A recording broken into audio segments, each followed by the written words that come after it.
नमस्कार। विशेष की इस खास पेशकश में आपका स्वागत है। मैं हूं दीपक डोभाल। दुनिया में अमीरी और गरीबी के बीच की खाई बढ़ती जा रही है। दुनिया में मौजूद आबादी के आधे सबसे गरीब लोगों के पास कुल मिलाकर जितना पैसा है, उतनी दौलत दुनिया के महज 62 लोगों के पास है। और इसे अगर आप और सरलता से समझना चाहें तो यूं समझिए कि दुनिया की आबादी की 1% सबसे अमीर लोगों की दौलत बाकी 99% लोगों की कुल दौलत के बराबर है। आज विशेष में बेतहाशा अमीरी और गुर्बत की गहरी खाई के अंतर को समझने की कोशिश करेंगे। जानने की कोशिश करेंगे कि क्या विकास और तरक्की के मायने दुनिया में सिर्फ मुट्ठी भर अमीरों के लिए ही हैं? आखिर क्यों गरीब गरीब और अमीर होते चले जा रहे हैं? तो चलिए शुरू करते हैं आज की खास पेशकश, अमीरों की दुनिया।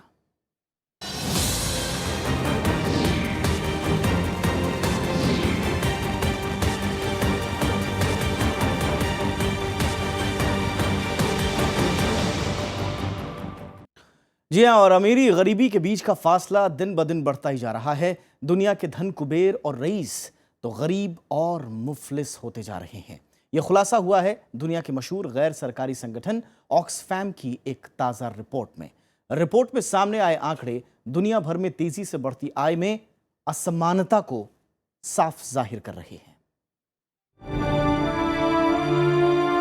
कुछ सोना है तो कुछ स्याह, रंगों में बदरंग है दुनिया यहाँ। सिमट गया है चंद तिजोरियों में तरक्की का पैमाना, अफसोस यहाँ। यकीनन ये विडंबना ही है। एक ओर जमाने की तस्वीर रंगों में मसरूफ है तो दूसरी ओर वो रंगों से ही महरूम है। अमीरी और गरीबी के बीच का फासला हर पहर के साथ दोगुना होता चला जा रहा है। अमीर और रईस तो गरीब और मुफलिस होते चले जा रहे हैं। ये खुलासा हुआ है एक अंतर्राष्ट्रीय संगठन की एक ताज़ा रिपोर्ट में। दरअसल राइट्स ग्रुप ऑक्सफैम की एक ताज़ा सर्वे में सामने आया है कि आय में असमानता साल दर साल तेज़ी से बढ़ रही है। रिपोर्ट के मुताबिक दुनिया के 62 धन कुबेरों की दौलत पिछले 5 सालों में 44% बढ़ी है, जबकि दुनिया के सबसे गरीब लोगों की आय में 41% की कटौती हुई है। इस रिपोर्ट का जो मेन सेंट्रल पॉइंट है, जो सेंट्रल बिंदु पॉइंट है, वो है कि इनइक्वालिटी, जो आर्थिक असमानता है, वो बहुत नॉट ओनली अभी बहुत बढ़ चुकी है, ये अभी इस दुर्दशा में गई है ताकि किसी को भी ये सुन के बहुत इवन एन ऑर्डिनरी पर्सन जो इकोनॉमिक्स नहीं करता है, उनको भी आश्चर्य होगा कि सिर्फ 62 लोगों के पास इतना दौलत है और बाकियों के पास इनके आसपास की भी पैसे नहीं हैं। तो ये सैड है क्योंकि ये कई सालों से हम बात करते आ रहे हैं कि ये जो डिफरेंस इनइक्वालिटी है जो वो बढ़ती जा रही है, एस्केलेट होती जा रही है। तो पहले जो थी, अभी जो थी, रिच और पुअर के बीच में डिवाइड जो है वो बढ़ता जा रहा है। तो ये सही मायने में सही नहीं है, क्योंकि जो social inclusion, economic inclusion, political inclusion बहुत ज़रूरी है ओवरऑल इकोनॉमिक ग्रोथ के लिए। तो ग्लोबली भी अगर सबने बढ़ना है तो बहुत ज़रूरी है कि जो सारे स्ट्रैटा ऑफ सोसाइटी से सबको इंक्लूड होना चाहिए इन इनकम डिस्ट्रीब्यूशन। रिपोर्ट में सामने आए आंकड़ों के मुताबिक 2015 में दुनिया के 62 सबसे ज्यादा अमीरों के पास आधी आबादी यानी 3 अरब 60 करोड़ लोगों जितना पैसा है। 2010 में इतनी दौलत 388 लोगों के पास थी। 2011 में ये घटकर 177 पर आ गया था, जबकि 2012 में 159, 2013 में 92 और 2014 में 80 पर आ गया था। यानी साफ है पिछले 5 सालों में दुनिया के 62 धन कुबेरों की दौलत करीब 500 अरब डॉलर से बढ़कर 1760 अरब डॉलर हो गई, जबकि दुनिया की कुल आबादी में आधी भागीदारी रखने वाले सबसे गरीब लोगों की आय में वर्ष 2010 के बाद से करीब 1 लाख करोड़ डॉलर की गिरावट आई है। प्रतिशत में देखा जाए तो ये गिरावट 41% बैठती है। गिरावट का ये अनुपात तब भी है जब इस अवधि के दौरान दुनिया की कुल आबादी में 40 करोड़ की बढ़ोतरी दर्ज की गई है। रिपोर्ट के मुताबिक दुनिया के सबसे गरीब 10% लोगों की कमाई में मात्र ₹225 प्रति साल का इजाफा हुआ है, जबकि रोजमर्रा की कमाई में सिर्फ चंद पैसों की ही बढ़ोतरी देखने को मिली है। करंटली जिस चीज़ को हम क्षमता या पावर मान रहे हैं वो उन वेरिएबल्स या उन चीज़ों के ऊपर है जिनके दखल ये जो सो कॉल्ड अमीर लोगों के हाथ में ही है, राइट। एक है रिटर्न्स ऑन एजुकेशन, जिसको हम कहते हैं आपकी पढ़ाई लिखाई कहाँ तक गई है। एक स्टेज तक वहाँ तक पहुँचने के लिए एक गरीब आदमी शायद सिर्फ 10वीं पास करने से आपका वो रिटर्न्स ऑन एजुकेशन नहीं मिलेगी, आपको डॉक्टर या इंजीनियर या कहीं आगे तक पढ़ना पड़ेगा ताकि आपकी रिटर्न्स ऑन एजुकेशन भी जनरेट हो। तो सिर्फ अगर मैं काम करूं मैनुअल लेबर पे रिटर्न्स या एग्रीकल्चर पे रिटर्न्स, बहुत दिनों से इनकी टर्म्स ऑफ ट्रेड और इनसे जो पैसे मिल सकते हैं बहुत दिनों से ये घटता जा रहा है, तो ये कम होता ही जा रहा है। गरीबी की सीमा रेखा के नीचे जाने वाले लोगों के लिए भी रिपोर्ट में कई खुलासे हुए हैं।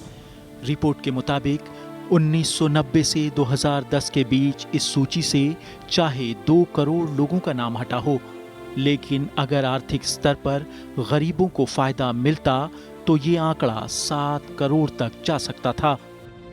दुनिया के अलग अलग देशों में लोगों की आय में असमानता का जिक्र करते हुए इस रिपोर्ट में बताया गया है कि भारत की सबसे बड़ी आईटी कंपनी के मुख्य कार्यकारी अधिकारी का वेतन यहां काम करने वाले कर्मचारियों की औसत आय के मुकाबले 439 गुना ज्यादा है। रिपोर्ट में दुनिया के जिन 62 रईसों का जिक्र किया गया है उनमें 9 महिलाएं शामिल हैं।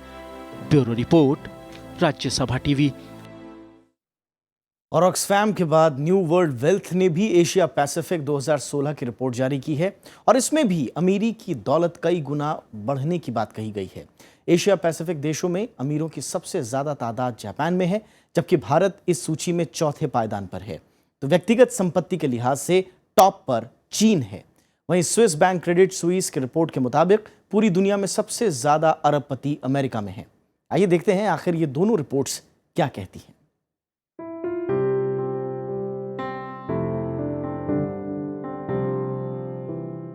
दुनिया भर में आर्थिक असमानता लगातार बढ़ रही है। ऑक्सफैम के बाद न्यू वर्ल्ड वेल्थ और क्रेडिट सुइस रिपोर्ट भी इसकी तस्दीक करती है। 19 जनवरी मंगलवार को न्यू वर्ल्ड वेल्थ ने एशिया पैसिफिक 2016 की रिपोर्ट जारी की। रिपोर्ट के मुताबिक भारत में अमीरों की तादाद करीब 2,36,000 हो गई है। पिछले साल यह आंकड़ा करीब 1,98,000 था।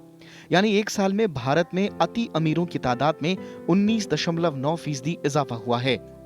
अति अमीरों की सूची में उन लोगों को शामिल किया गया है जिनके पास करीब $10 लाख यानी 6 करोड़ 76 लाख रुपए या इससे ज्यादा की चल अचल संपत्ति है। न्यू वर्ल्ड वेल्थ की एशिया पैसिफिक 2016 की रिपोर्ट के मुताबिक एशिया पैसिफिक में सबसे ज्यादा अमीर जापान में हैं। यहाँ इनकी तादाद करीब 12,60,000 है। इसके बाद 6,54,000 अमीरों के साथ चीन का नंबर आता है। ऑस्ट्रेलिया इस सूची में तीसरे पायदान पर है। यहाँ अमीरों की तादाद 2,09,000 है। 2,36,000 अमीरों के साथ भारत चौथे नंबर पर है। इसके बाद सिंगापुर 2,24,000, हांगकांग 2,15,000, दक्षिण कोरिया 1,25,000, ताइवान 98,200, न्यूजीलैंड 89,000 और इंडोनेशिया 48,500 अमीरों के साथ 5वें से 10वें नंबर पर आते हैं। रिपोर्ट बताती है कि एशिया पैसिफिक देशों में करीब 35 लाख अति अमीरों के पास करीब 11,971 अरब की संपत्ति है। रिपोर्ट के आकलन के मुताबिक एशिया पैसिफिक में बीते 15 सालों में 115% अमीर बढ़े हैं, जबकि दुनिया भर में इस दौरान अमीरों की तादाद बढ़ने की रफ्तार 82% रही। रिपोर्ट अगले 10 साल में अमीरों की तादाद में 50% इजाफे का अनुमान भी लगा रही है। इसके मुताबिक भारत में 2025 तक 105% अति धनाढ्य बढ़ जाएंगे। स्विस बैंक क्रेडिट सुइस ने भी कुछ ऐसी ही रिपोर्ट जारी की है जो बताती है कि दुनिया भर की संपत्ति का एक बड़ा हिस्सा अमेरिका, कनाडा और यूरोप के पास है। मैक्सिको को छोड़कर उत्तरी अमेरिका में एक वयस्क की आय $3,42,000 यानी करीब 230 करोड़ रुपए है। यह आंकड़ा भारत के मुकाबले 75 और चीन समेत लैटिन अमेरिकी देशों की तुलना में 15 गुना ज्यादा है। रिपोर्ट के मुताबिक सबसे ज्यादा अमीर अमेरिका में हैं। इसके बाद ब्रिटेन, जापान, फ्रांस, जर्मनी, चीन का नंबर आता है। इटली, कनाडा, ऑस्ट्रेलिया और स्विट्जरलैंड इस लिस्ट में 7वीं से 10वें पायदान पर आते हैं। जापान और ऑस्ट्रेलिया में अति अमीरों की तादाद घट रही है। ब्रिटेन में सबसे तेजी से 25% की रफ्तार से अमीरों की संख्या बढ़ रही है, जबकि चीन में 19, उत्तरी अमेरिका में 20% दर से इनकी तादाद में इजाफा हो रहा है। रिपोर्ट का अनुमान है कि चीन में जिस तेजी से अरबपति बढ़ रहे हैं, उस लिहाज से जल्द ही ये दुनिया का सबसे बड़ा वित्तीय केंद्र बन सकता है। अमिताभ, अरुण दुबे, राज्यसभा टीवी। और भारत दुनिया में सबसे तेजी से बढ़ती अर्थव्यवस्थाओं में शुमार है। 2015 में भारत को नया दर्जा मिला। अंतर्राष्ट्रीय मुद्रा कोष यानी IMF ने माना कि भारत अब विकासशील अर्थव्यवस्था की सूची से एक पायदान ऊपर आ गया है। भारत समेत 7 देशों को अब नया औद्योगिकृत देश गिना जा रहा है, जो विकसित देशों से बस एक पायदान नीचे है। यानी भारत ने बीते कुछ सालों में तेजी से आर्थिक तरक्की की है, लेकिन इसी दरमियान देश में अमीरों और गरीबों की खाई भी बढ़ी है। आइए देखते हैं क्या है भारत में अमीरों और गरीबों की दास्तान।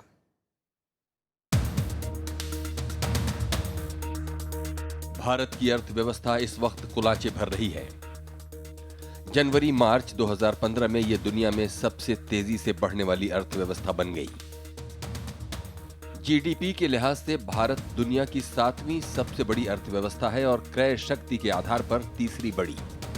लेकिन प्रति व्यक्ति आय की बात करते ही तस्वीर पूरी तरह बदल जाती है। इस मामले में भारत दुनिया में 120वें स्थान पर खिसक जाता है। 2004-5 से 2011-12 के बीच भारतीय अर्थव्यवस्था की विकास दर 8.5% रही, लेकिन इस दौरान रोजगार में महज आधी फीसदी की वृद्धि देखी गई। दुनिया में 15% लेबर फोर्स वाले देश में ज्यादातर कामकाजी लोग असंगठित क्षेत्रों में काम कर रहे हैं और 27.5 करोड़ लोग गरीबी रेखा से नीचे जीवन गुजार रहे हैं। यानी एक तरफ तेज गति से आर्थिक बेहतरी होती रही, लेकिन दूसरी तरफ गरीबी कम करने की तमाम कोशिशों के बावजूद इसमें खास सफलता नहीं मिली। The welfare of the poor or the employment conditions of the poor and the rewards of the low-skilled workers can be enhanced by focusing on, of course, very standard things like health and education. Most governments don't do enough, especially in developing countries, in improving the opportunities, leveling the playing field in these two areas, which are intimately related with the earnings profile that people have in the end. खुले बाजार की नीति अपनाने के बाद आर्थिक गैर बराबरी में और ज्यादा इजाफा हुआ है। 1994 में भारत के 10% ऊपर के और 40% नीचे के लोगों के पास बराबर 25% दौलत थी। 2010 तक ये आंकड़ा बदल गया। ऊपर के 10% लोगों के पास 30% दौलत आ गई, तो वहीं नीचे के 10% लोगों के पास महज 21% रह गई। कई रिपोर्ट्स में इस गैर बराबरी को दर्ज किया गया। Organisation for economic cooperation and development यानी OECD के मुताबिक 1990 में भारत में ऊपर के 10% लोग निचले 10% लोगों की तुलना में 6 गुना ज्यादा पैसा बनाते थे, लेकिन 2011 में यह आंकड़ा बढ़कर 12 गुना हो गया। यानी 2 दशकों में गैर बराबरी 2 गुना बढ़ गई। यानी आर्थिक विकास तो हुआ, लेकिन विकास का फायदा गरीबों को नहीं मिला। अमीर और अमीर बन गए और गरीबों की हालत में मामूली सुधार हुआ। रिच और पुअर के बीच में डिवाइड जो है वो बढ़ता जा रहा है, तो ये सही मायने में सही नहीं है, क्योंकि जो social inclusion, economic inclusion, political inclusion बहुत ज़रूरी है ओवरऑल इकोनॉमिक ग्रोथ के लिए।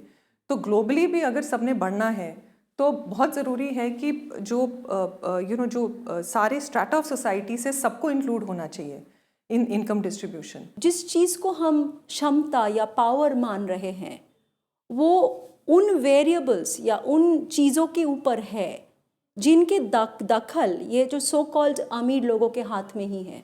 तो सिर्फ अगर मैं काम करूं मैनुअल लेबर पे रिटर्न्स या एग्रीकल्चर पे रिटर्न्स, बहुत दिनों से इनकी टर्म्स ऑफ ट्रेड और इनसे जो पैसे मिल सकते हैं बहुत दिनों से ये घटता जा रहा है। बीते 2 दशकों में भारत ने अरबपतियों की संख्या में हर साल इजाफा देखा है। 2015 में फोर्ब्स पत्रिका के मुताबिक भारत अरबपतियों की सूची में चौथे स्थान पर काबिज है। अमेरिका, चीन और जर्मनी के बाद सबसे ज्यादा अरबपति भारत में रहते हैं। लेकिन अमीरी के इस दौर में भी भारत गरीबों की सूची में चोटी पर बना हुआ है। भारत में दुनिया के सबसे ज्यादा गरीब रहते हैं, लगभग 1/3 गरीब। ब्लूमबर्ग और रॉबिनहुड इंडेक्स के मुताबिक अगर भारत के सबसे धनी व्यक्ति मुकेश अंबानी अपनी संपत्ति बांट दें तो देश के हर गरीब को 3000 से ज्यादा रुपए मिलेंगे। अमीरी और चमक दमक के दौर में भारत की एक दूसरी हकीकत भी है। देश की बड़ी आबादी एक अदद छत, साफ पानी, शौचालय और पेट भर खाने से महरूम है। हाल ही में रिजर्व बैंक के गवर्नर रघुराम राजन ने देश में बढ़ती आर्थिक गैर बराबरी पर चिंता जताई है। उन्होंने कहा कि इससे आर्थिक स्थिरता को चुनौती मिली है। 2013 में जब सेबी ने भारतीय कंपनियों से वेतन की जानकारी सार्वजनिक करने का नियम बनाया तो चौंकाने वाले आंकड़े सामने आए। देश की सबसे बड़ी सिगरेट कंपनी के सीईओ का वेतन कंपनी के बाकी कर्मचारियों के वेतन से 439 गुना ज्यादा था। गैर सरकारी संगठन ऑक्सफैम ने हाल ही में जारी रिपोर्ट में भारत समेत पूरी दुनिया का आंकड़ा पेश किया है और आर्थिक गैर बराबरी हर जगह ऐसी ही बनी हुई है। मोहम्मद फातेह टीपू के साथ दिलीप खान, राज्यसभा टीवी। तो धनी और धनी तो गरीब और गरीब होते जा रहे हैं। ऑक्सफैम की इस रिपोर्ट के आंकड़े साफ करते हैं कि सवाल ये उठता है कि आखिर क्यों ऐसा हुआ और आखिर कैसे दुनिया के सामने आई इस चुनौती से निपटा जा सकता है। वो कौन से कदम हैं जो इस वक्त दुनिया के तमाम मुल्कों को उठाने की जरूरत है। रिपोर्ट में इस बाबत भी कुछ सिफारिशें दुनिया के सामने रखी गई हैं।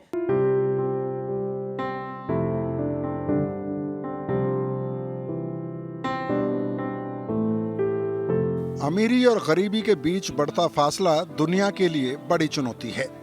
ऑक्सफैम ने अपनी रिपोर्ट में आंकड़ों के साथ साथ उन सुझावों का भी जिक्र किया है जिन पर अमल कर मुसीबत से पार पाया जा सकता है। मसलन कर्मचारियों के मजदूरी भत्ते में इजाफा होना चाहिए, जबकि कर्मचारियों की आय में भारी अंतर को कम करना जरूरी है। तनख्वाह दरों में पारदर्शिता की जरूरत है और कर्मियों के अधिकारों की सुरक्षा की सख्त जरूरत है। महिलाओं के अधिकारों की रक्षा करना, उनको बराबरी का हक देना, आर्थिक नीतियों को महिलाओं के हित में बनाना, जबकि आर्थिक नीतियों से प्रभावित होने वाली महिलाओं के आंकड़ों में सुधार जैसे सुझाव इस रिपोर्ट में दिए गए हैं। रईसों के बढ़ते रसूख पर पैनी नजर रखने की जरूरत है। लॉबी सिस्टम को पूरी तरह से खत्म करना, आर्थिक बजट बनाते वक्त किसी तरह की कोई असमानता, सरकारी कामों में पारदर्शिता, जबकि व्यापार को राजनीति से अलग रखने की सख्त जरूरत इस रिपोर्ट में बताई गई है। रिपोर्ट में कहा गया है कि ग्लोबल सिस्टम पर शोध की जरूरत है, जिसमें दवाइयों की बढ़ती कीमत पर लगाम लगाना, मेडिकल के क्षेत्र में निवेश बढ़ाना और बड़ी कंपनियों के दबदबे को घटाने की आवश्यकता है। इस रिपोर्ट में कर नियमों में सुधार की जरूरत बताई गई है। गरीबों और कम आय वाले लोगों को सभी टैक्स में छूट, जबकि रईसों पर ज्यादा टैक्स लगाए जाने चाहिए। टैक्स में मिलने वाली छूट प्रक्रिया में पारदर्शिता, जबकि नेशनल वेल्थ टैक्स को लागू करने की जरूरत है। इसके साथ साथ रिपोर्ट में कहा गया है कि सरकार को ज्यादा से ज्यादा पैसा जनता की सुविधाओं पर खर्च करना चाहिए। मेडिकल क्षेत्र की जरूरी सुविधाओं को मुफ्त करना, गरीबी को मिटाने के लिए लोगों को जागरूक करने, जबकि निजी क्षेत्र से ज्यादा सरकारी क्षेत्रों का दायरा बढ़ाने की सख्त जरूरत है। छोटे छोटे जो चीज़ों जिसके ऊपर आज भारत सरकार सोच रहे हैं, स्टार्टअप्स की जो इनिशिएटिव है, छोटे छोटे आइडियाज़ को हम पैसे दें, तब हो सकता है कि जो इसको आप क्षमता कह रहे हैं, पावर कह रहे हैं, इसका डेफिनेशन ही घूम के फ्रॉम लैंड, ताकि जिनके पास ज़मीन हो उनके पास ही पैसे हो, उनके पास ही क्षमता हो और वो नीचे तक नहीं आएगी।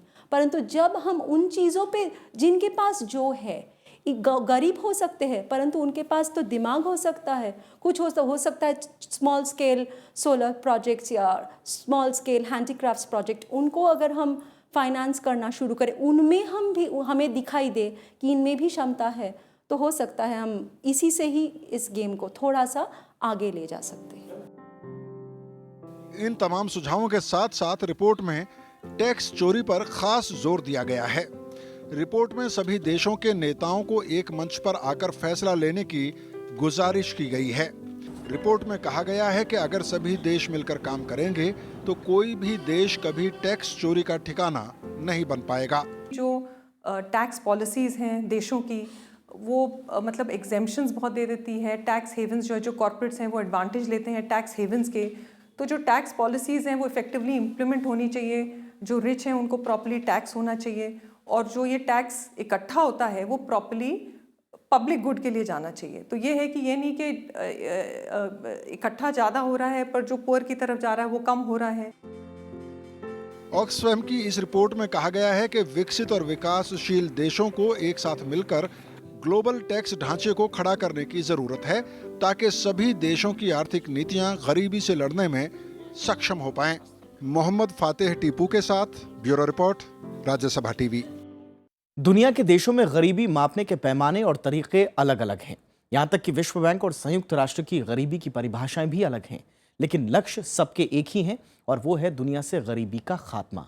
2015 में विश्व बैंक ने अंतर्राष्ट्रीय गरीबी रेखा को $1.25 प्रतिदिन का जो पैमाना था उसे बढ़ाकर $1.90 प्रतिदिन कर दिया। विश्व बैंक मानता है कि दुनिया 2030 तक गरीबी खत्म करने के लक्ष्य के बेहद करीब है। लेकिन इस नए पैमाने के बाद दुनिया में गरीबी की क्या स्थिति है, देखते हैं इस खास रिपोर्ट में।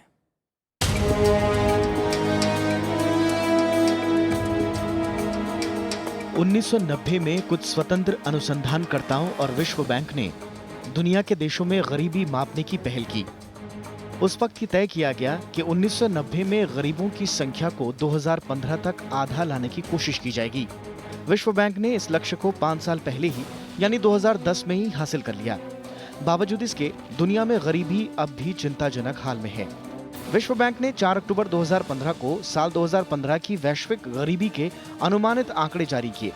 इसके मुताबिक साल 2015 में गरीबी रेखा से नीचे रहने वालों की संख्या में 10% गिरावट की संभावना जताई गई। इसमें गरीबी का अध्ययन नए मानक यानी प्रति व्यक्ति क्रय शक्ति 1.90 अमेरिकी डॉलर के हिसाब से किया गया। विश्व बैंक के गरीबी के ताजा आंकड़ों के मुताबिक 2015 में 9.6% लोग गरीबी से प्रभावित यानी $1.90 प्रति व्यक्ति क्रय शक्ति से नीचे पाए गए। 2012 में ये तादाद 12.7% थी, 1990 में 37%, जबकि 1981 में 44% लोग गरीबी मानकों से नीचे जी रहे थे। विश्व बैंक के मुताबिक गरीबी में सबसे ज्यादा गिरावट विकासशील देशों में दर्ज की गई। विश्व बैंक ने इसके पीछे शिक्षा, स्वास्थ्य और सामाजिक सुरक्षा में हुए ज्यादा निवेश को वजह बताया। विश्व बैंक के मुताबिक पिछले कुछ दशकों में 3 क्षेत्रों यानी पूर्वी एशिया और प्रशांत क्षेत्र, दक्षिणी एशिया और सब सहारा अफ्रीका में 95% गरीबी दर्ज की गई।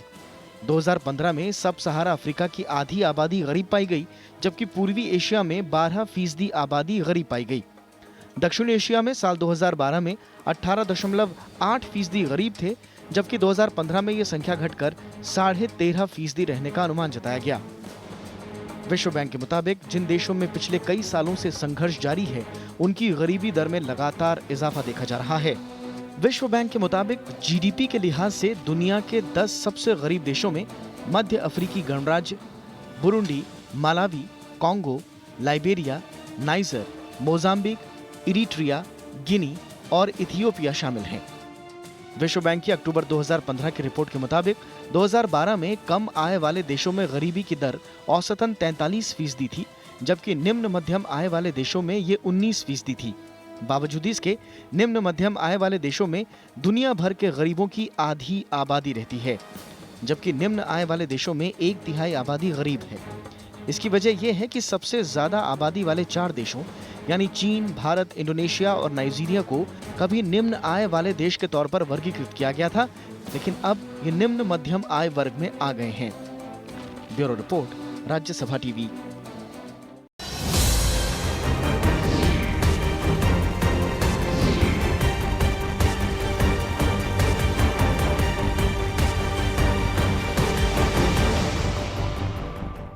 तो विशेष में आज इतना ही। आप देखते रहिए राज्यसभा टीवी।